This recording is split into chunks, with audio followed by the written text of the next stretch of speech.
Naman natin ipiprito at ating lalagyan ng ginisang kamatis at sibuyas.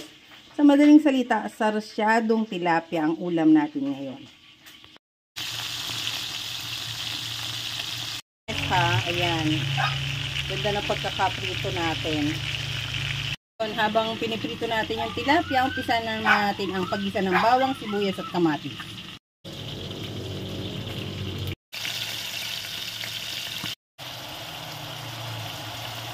Yung lalagyan natin ng ating asin. Ito yung ating sea salt galing na McCormick. Okay, gisa-gisahin natin hanggang lumambot ang kamatis at sibuyas natin. Hindi na ang ating sarsyadong tilapia. Actually, ayun yung hiniwalay ko muna siya. Ngayon, nasa inyo na kung gusto nyo ring hiwalayin or ilagay na sa ibabaw nito. Okay.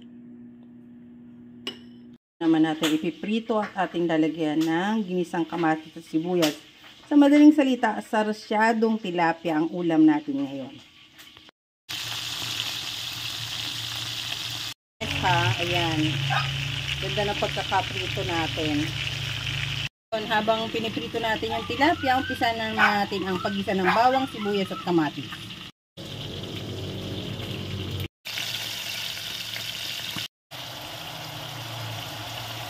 Yung lalagyan natin ng ating asin. Ito yung ating sea salt galing na McCormick. Okay, gisa-gisahin natin hanggang lumambot ang kamatis at sibuyas natin.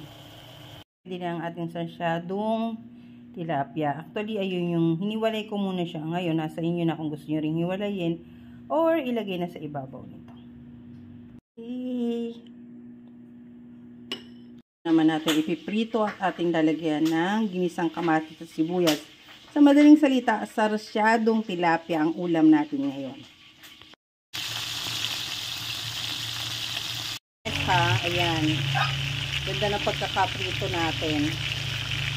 Habang piniprito natin yung tilapia, umpisa na natin ang paggisa ng bawang, sibuyas at kamatis.